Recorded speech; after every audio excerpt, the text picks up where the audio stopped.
Hi, everyone. This is Mark Weiss, photographer to the rock stars, and you're listening to Industry 45 Show. This is the Industry 45 podcast show with Shane Christopher Neal. All right, Industry 45 podcast show. And this super excites me because I grew up in the 80s in high school. This is what turned me on to rock and roll. It's why I became a rock and roll drummer. I never made it big. I never had a big-time photographer take my photo, but all the influences are in this book, The Decade That Rocked. Mark Weiss, welcome to the show. Hey, thanks for having me. So I got so many questions for you. First of all, and I emailed this to you, this book I bought on Amazon, and it's like $70 Canadian. Okay. And I get this thing in the mail. Like, this should be $120. Like, this thing is, I can't believe the size of it. You'd knock somebody out if you threw it at them. 6 pounds, 1 ounce. Wow. So let me ask you this as a photographer. When did you realize, this is something you were going to do for your life? I know as a youngster, you're taking photos, you're selling them outside Madison Square Gardens, but when did you really realize this is something I'm going to do for the next 20, 30 years of my life? I didn't decide that until after I shot for 30 or 40 years. Fair enough. Like, meaning it just happened. Every day turned into a month, and it turned to a year, and then it turned into a decade. It didn't stop. And it's like, and then you look back 30, 40 years, it's like, hey, I got to do a book. I got to put my experiences down so I don't forget them. And that's what I did. It took me 5 long years to dedicate to sitting down with a couple of different writers and getting some interviews, some insight from rock stars that shared the same times with me to get their perspective of it and their memory of it. Because one of the things that if anyone has the book or gets it, I always refer to page 22 if I don't remember something, because on that page I talk about my early years, and when I was 12 years old, I had a motorcycle accident, and I ended up in the hospital and lost my memory. I didn't really realize it until later on that I couldn't remember things. So, so this book kind of enforces and helps me remember these times that I had through memories of my subjects and friends and a little bit from me, believe it or not, but, that's why it was so important. I do it, and I do it right. And I take it there was a lot of competition in this. I mean, you're shooting the biggest bands in the world. And I know, I went to LA 4 years ago. I met Neil Zlauzauer, and I know that he's been doing it for a long time. How did you work yourself into this space where you are able to take pictures of Van Halen and Bon Jovi and Poison and all these great bands? Because to me, that seems like an impossible thing to do. I really didn't think about it.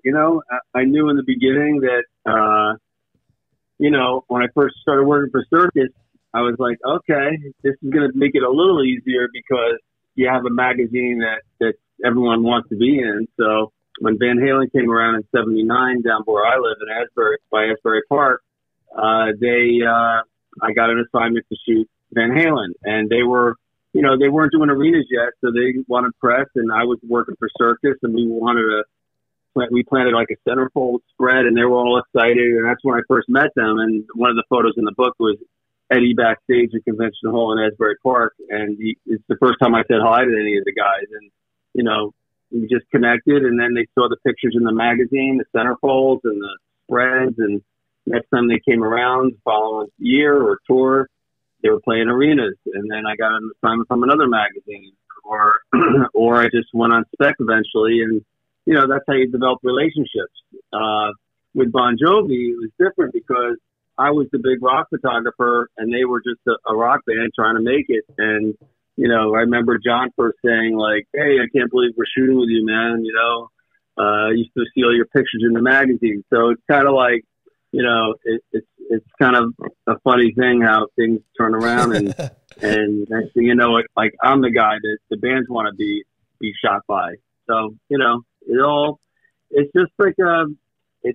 just a bunch of doors opening, and me just knocking them down and just trying to meet as many people as I can on the way up and on the way down, because when there's an up, there's a down, and there's a sideways and a all different directions. So throughout the decades I've been shooting, there's been a lot of hills and valleys, and I've climbed them with bands, and I've fallen, I've gotten up, they've fallen, they've gotten up, and at the end of the day, 40 years later, a lot of them are still up and doing better than they ever were, including me. Absolutely. That's awesome. You know, when I think of doing this book for you, the first thing people are going to see is the cover, obviously, and you've picked Guns N' Roses and a very unique picture with Axl giving you the finger, and Ozzy is on the back there. How of all your photos, rather, how would you decide, and how did you decide what was going to be the front and back cover? Because that was going to be the first thing people were going to see. Right, that was a tough one, you know, because I didn't want it to seem like it was a Guns N' Roses book. I didn't want it to seem like it was an Ozzy book. I didn't want to put a multiple cover on it, you know, because I always like those single images. So I was looking for an image that talked to me, that said it. It had to be one of the big bands. It had to be either Ozzy, Motley, Guns N' Roses. It had to be one of those big bands that I've worked with. Van Halen. I wanted David Lee Roth to be on the cover, to be honest with you, the one that opens up the thing. But, you know, it just came, it didn't come down to me picking it. It came down to the photo picking it, by the photos looking at me and saying, this is the cover, Mark. And Axl. And the reason why that one spoke to me is because the first time I shot Axl was in 1986, before Appetite even came out. And they didn't want any photographer shot by him. So, cause they had their own photographer, and they were a very loyal band, and they wanted to stick with it. But the publicists for Weidenthal kind of said, no, you should really shoot with Mark. He's shot Motley, he's shot Zeppelin and Queen, and, all these bands he liked. You should give him a chance. And they did. And that very first shoot, like, he wouldn't look at me, and he'd give me the finger, like, on his leg. But so it was kind of like a funny thing. That was like the first shoot I did with a band, and that shoot in Florida in '87 was the last shoot I did with that lineup with the band. And so after I figured all that out, after thinking like, that's a really cool shot, and then it made sense that should be the cover. Did you take any slack from any bands saying, hey, how come we're not on the cover, or no? No, not really. You know, I actually wanted Motley on the cover, but I want to do a book with Motley, like, properly, and I didn't want to think that anyone would think, because everyone knows that my history with Motley, and the first thing they're going to think that it's a Motley book. And I wanted to save that, you know, because I mean, I'd like to do a Guns N' Roses book too, but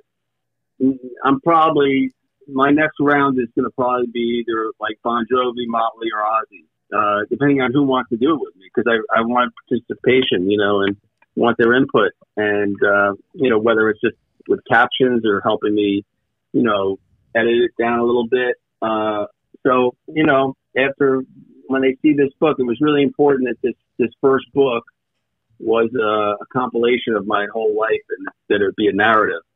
It's just really important to me to put it out there as the first one. A lot of photographers, you know, they do their Motley Crue book or their Van Halen book or their Police or whoever they're like, you know, whoever they're in with, and then they kind of, they don't even put out one on their retrospect. I mean, a lot of photographers do, but I just wanted my first one to be like, all right, because people that don't know me will start to know me, and I have a lot of people that do know me. They do know me.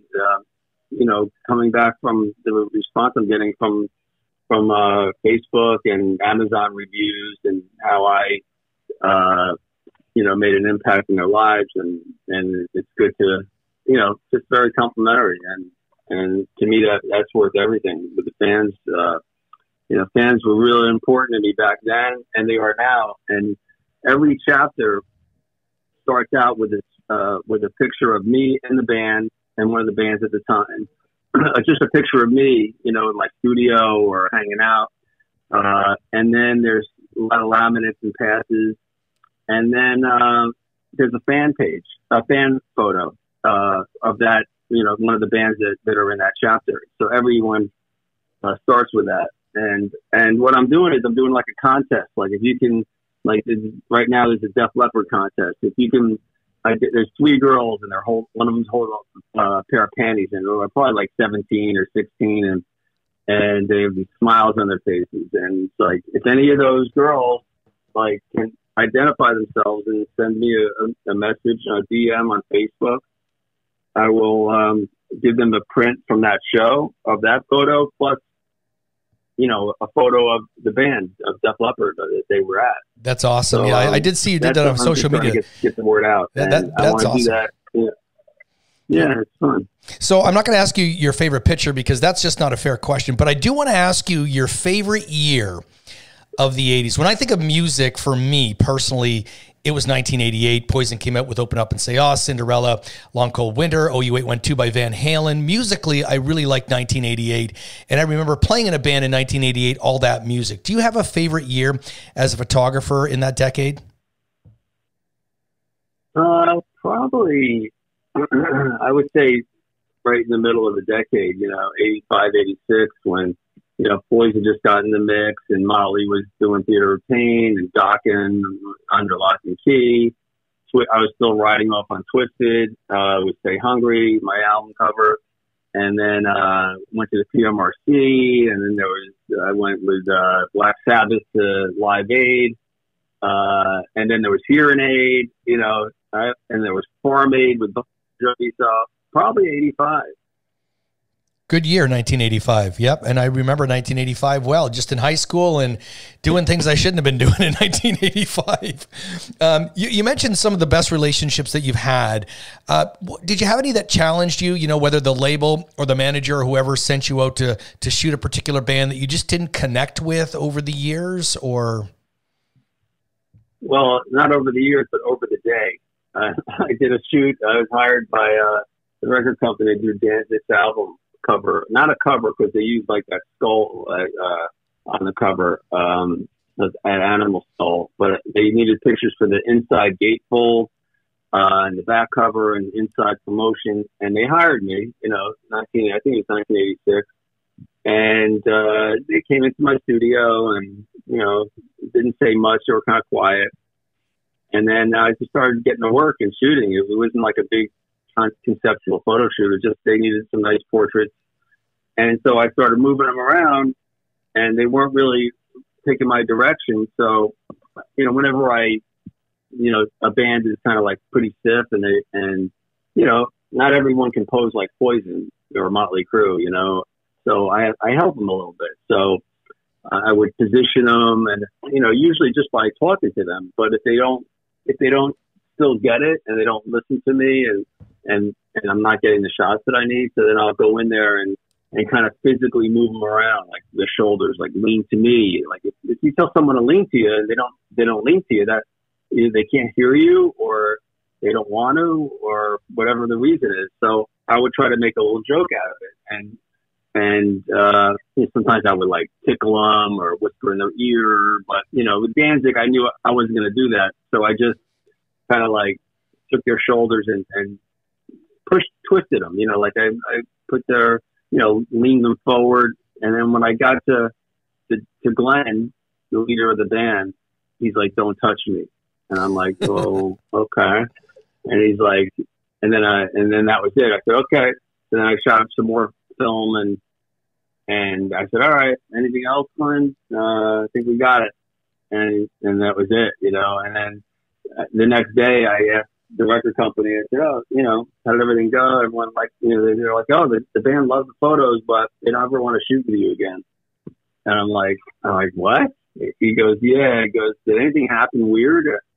I said, "Well," and I told him the story, and he goes, "Oh, you shouldn't have touched Glenn." I'm like, "All right, well, nobody warned me." And that was that. So he held a grudge for years too about that. You know? Really? Now, have you spoke to him since that? I mean, over the years? Well, maybe like 15, 20 years ago, like 15 years after the shoot, I was shooting Trans-Siberian Orchestra, probably in 2000, and they were on the same town. I knew the tour manager, and, you know, she went and got me some passes, and I was surprised that Glenn okayed it. So either he forgot, or he didn't care anymore, or whatever. and it was like just a quick, quick hello, and that was it. I didn't have a chance to even talk to him. Can't make friends with everybody, no matter how hard you try. Eh? Talk to me about Ozzy Osbourne. Diary of a Housewife. That's an awesome part of this book.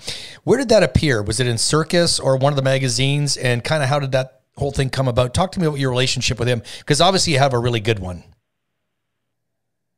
That was in Faces magazine, and we were just trying to come up. It was like a March issue, so it was around Mother's Day, and we were trying to come up with a concept. And they had a new album coming out, and wanted to do some promo, and Sharon wanted to do something different, and so we just did a play off of Diary of a Madman and called it Diary of a Mad Housewife, and we just kind of dressed them up in curlers, and Sharon got some clothes, some women's clothes, and brought to the shoot, and that's how we got that, And he's a good sport,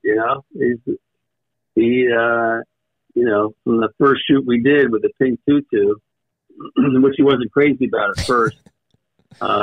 We've come a long way, and only a couple of years later, and then you start having fun with it and embracing all this crazy stuff, and we've done quite a bit of crazy photo shoots. Page 131, one of my favorite photos, Tommy Lee at the US Festival. And a two-part question here. What do you remember about shooting at the US Festival? You got some great photos. And was there a favorite drummer that you shot? You don't have a lot of drummers in the book. I mean, there's a couple, but was Tommy Lee one of them? One of my favorites was always Ricky Rocket. And who in the band, like, was somebody more photogenic, like a bass player, a lead singer, because they're moving around? Were the drummers at the back? Did that really influence, what you wanted to shoot? Well, I always felt bad for the drummer because they always complain, like, no one ever shoots, they never get any pictures. So I always go out of my way to take pictures of them. Tommy is a no-brainer because he loves the camera, and he, so he's an easy one. So he's probably my favorite drummer to shoot. Ricky Rocket's fun to shoot too. So anyone that, has a vibe and, has an image and likes to have fun, I mean, that's what I gravitate to, whether it's a singer, a bass player, whomever. I gravitate to visuals, So, Brett Michaels, fun to shoot. Always like to shoot him. Vince Neil, Ozzy, of course. That's C.C. DeVille is always fun to try to catch. Ted Nugent, Steven Tyler, rock stars. Absolutely. And you mentioned a lot of Poison there, and on page 192, Flesh and Blood from Poison, which that to me was such a different look for Poison. They open up and say, the look for that album, same with the look with the Cat Dragged In, completely different, back when Flesh and Blood came out. And you shot that at, I believe, Little Mountain Sound Studio in Vancouver for the band, right? That was on the album. Right. Yeah. At first, like about 3 months before that, they had me come to LA, and I shot some pictures all day, and they weren't glammed out, but they weren't like that street either. They were like in the middle, and we spent all day taking these photos, and I don't know what they were going to use them for. Maybe their intention was maybe for the back cover. I don't know, but after a long day of shooting and a lot of different setups, I got ready to go home to New York, and I met a friend before I left. It had a few hours, and I said, let's meet at Johnny Rocket. And we kind of met down the street and walked over to Johnny Rocket. And on the way back after we ate, we went to our cars, and I actually had the film with me because I actually felt that the film was safer on me than in the car, which was a wrong move. And walking back to the car, my friend, these guys got out of a car. They stopped on both sides and surrounded us.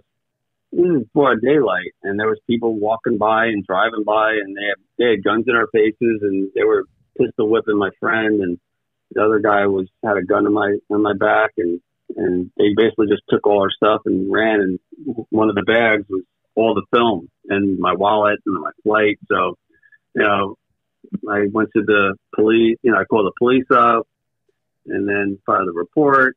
And then I called the band up and I talked to Brett, and Brett called me back and felt really bad. They got me a flight back a couple of days later and put some money in my pocket, and that was it. I thought they would be like, never want to talk to me again after, technically wasting their time and all that, but they felt bad. And then a few months later, they said, hey, we want you to come to Vancouver and do the photos for the album art. So they used the photo on the back cover. And when I got there, I was like, are you guys, when are you guys going to be ready? He goes, no, we're ready. And they didn't look ready, as you could look on the back of the exactly. cover. That's what I thought. So that's what they wanted. And that's what they got. And that was kind of it. They wanted to be down and dirty and not think about it. So when I think about it, though, is I'm buying at the time a CD, huge Poison fan, my favorite band, hands down. And I open this thing and I look at the back, and that's what stands out to me, right? Was the photo going, this does not look like the same Poison. It's completely different band. So it just, that image in my mind, and it's amazing when you put that into perspective, that you're the guy to take that photo that's created that image, and how impactful, that is to people. And speaking of impactful, you did the Slippery When Wet cover that didn't happen, I guess, right? Tell me that story, because they changed the cover for Bon Jovi's album, because you did a number of photos, if I'm not mistaken, for it that never made this album. Yeah, there was it was called Wanted Dead or Alive at first, and the whole concept was them growing beards and doing a poster, like a wanted poster, and just call it Wanted Dead or Alive. And then they wanted it to be, they didn't want the beards on the cover, and then we came up with an idea to just make it the poster, and I would shoot them clean shaven in more of a rock clothes vibe, still with a little bit of a Western motif, in some kind of warehouse, and then we'd have that wanted poster in the background. And so, it's the whole big, each of the guys came to my studio one at a time. We threw a beer, took singles, and I put it together, weathered the poster. And then we took it to, then they flew me to Vancouver, they were recording, and then we did a big shoot up there, and that was it. We hung out, we partied, and went back. I went back to Jersey, and that's when they said they were going to change the title. Being reasons I'm not even sure about. But they had to change the heart of the title. Then they were going to call it Slippery When Wet. And then we had to come up with a new idea. And then next thing you know, we're doing this car wash scene in John's, by John's apartment in Bradley Beach, right across from the beach, with all the girlfriends and friends of girlfriends. And we ended up pulling one of the girls from the beach, because we needed one girl that had really, large breasts, and the girlfriends didn't have large breasts. So we wanted one Jersey girl with large breasts. And so Danny, my friend Danny Sanchez, who was helping me out, and Tico walked across the street and found Angela, came back and put her front and center, and that was it. And then a couple weeks later, we said, let's shoot her on her own. That could be the cover. So I did that in my studio, get the blue background, and put some water droplets on the, like it was like the shower. I think Doc came up with the idea, because it's Slippery When Wet, to play on the words with the road sign. And then when all the girls would go to the number 5 club over in Vancouver, after they record, they would go in these plexiglass booths, showers, and just shower themselves up with these T-shirts. So that was the kind of vibe we were going for. So I got the plexiglass, I got the wet T-shirt, a little bit of ice to perk things up a little bit, and then I just shot a bunch of rolls, and that was a cover. They loved it.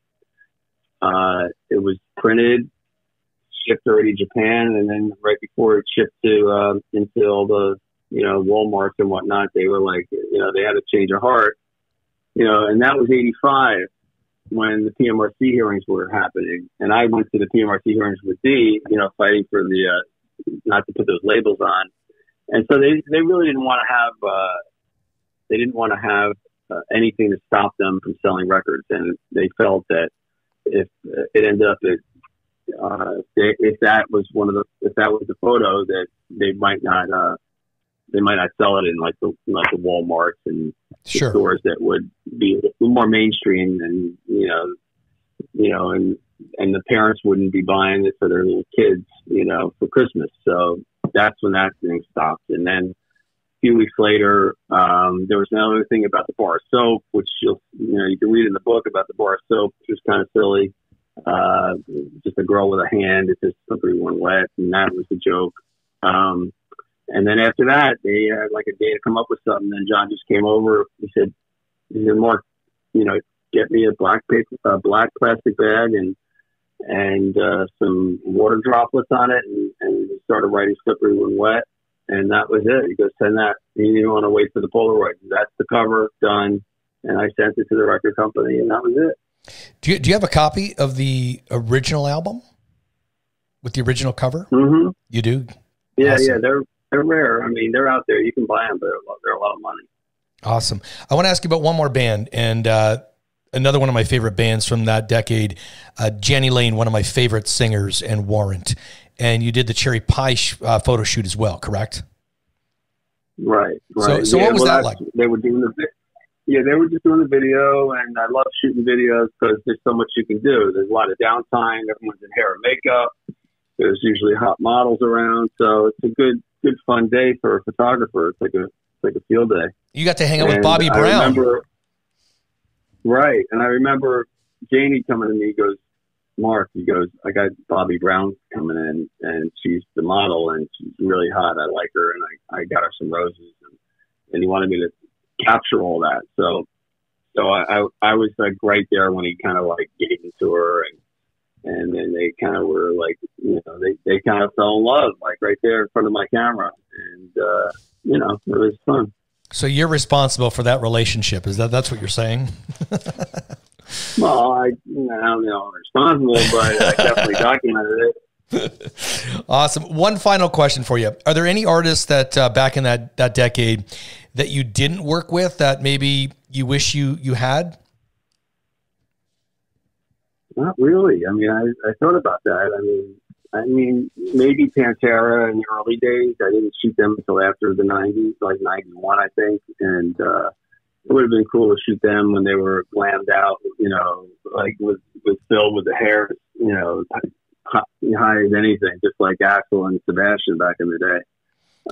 But not really. I get that question asked a lot, and I keep trying to think there's got to be someone that I didn't work with, but I really shot everyone that was pertinent and that I like personally. So I have to say no. Well, you know what? It's a great book, and I didn't know what to expect other than, it was a decade that really was a big part of my life. And I got this book, and I remember, like, again, it showed up at my house, and I went, holy shit, look at the size of this thing. And I just went through this thing, and it just brought back so many memories of photos I've seen from Circus and so many magazines. And, when I wanted to play in a band back then, it was about the music, but it was about MTV, and it was about Much Music here in Canada. And it was about the photographs that you saw in magazines that brought that reality to you of really what rock stardom was. So, Mark Weiss, really appreciate your time. Thank you so much. Just an awesome book. Thanks. And I just want to note that, centerfolds really meant a lot to me because my first picture I got in Circus was Steven Tyler. So included, if you buy my book on my website, thedecadeThatRocked.com, there's different bundles. You can get prints, you can get patches, you can get T-shirts, and also I have a couple centerfolds too. I have like a Lita Ford and a Vince Neil centerfold. Just trying to bring it back to back in the day, and just make it like instead of looking at photographs on your computer screen, you actually have something that you could look at. And with all the shoots that I've done, it kind of weaves that visual history of that decade that everyone's in love with. That's awesome, Mark. Thank you, my friend. You got it. Thanks for listening to the Industry 45 Podcast Show.